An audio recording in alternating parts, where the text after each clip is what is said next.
Fourth grade, Unit 1, Lesson 9, Wednesday, September 9th. This is a 2-day sequence of recording, identifying and extending patterns. We have a new standard today, 4.08.5, which is identify the rule, use the rule to extend the pattern and record mathematical observations, or use a rule to make a pattern. You got a whole plethora of options today, which is what makes this so challenging and why you have so many aims. First, we have two different types of rules. We have just series patterns, and then we have table patterns.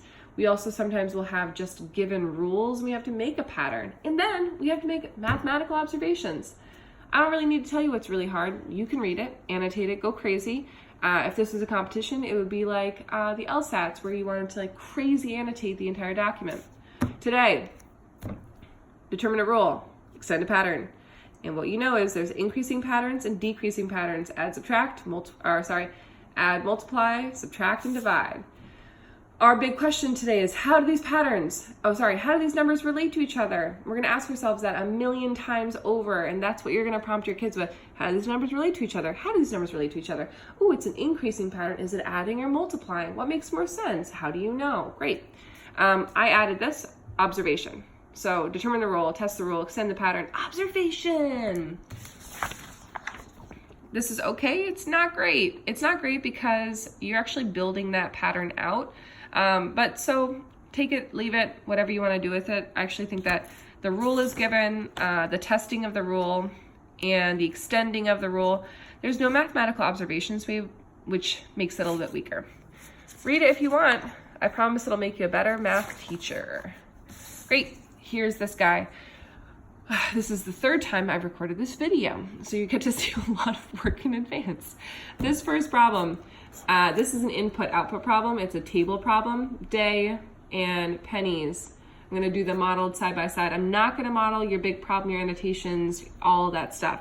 This is literally, this is the solve. The represent would be total changes by a given day. Each of these are day 1, day 2. What's tricky about this is that you actually have like 12 at the start and you're adding on 6 each time. Day 1, 12, it's told to you above. Day 2, you're adding 6 on. So I show this little doohickey that shows that 18. We're gonna go to day 3, adding 6 on. I get to 24 and so on and so forth. This work is the work that shows that we're testing our pattern. It actually doesn't show we're testing our pattern. It shows that we're applying the rule to extend the pattern, but for this problem. Now down here is the first time your kids get to see a full pattern. They need to identify the rule, use the rule to extend the pattern or complete the pattern, and then from that, they need to be able to explain their mathematical observations. So this is an input-output problem. 1, 4, 2, 8, 5, 20, 9, 36. You saw that I've already identified the rule. I know first that it's an increasing pattern. Up here, this is also an increasing pattern.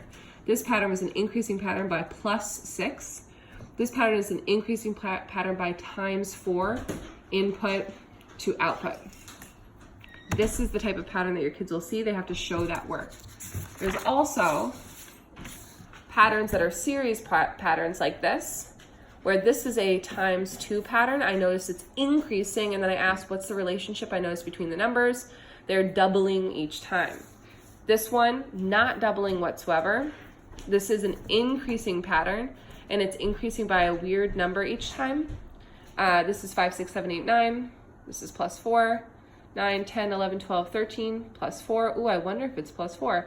13, 14, 15, 16, 17, +4. It's an increasing by +4 pattern. It is identify the rule, test the rule, extend the pattern, make a mathematical observation.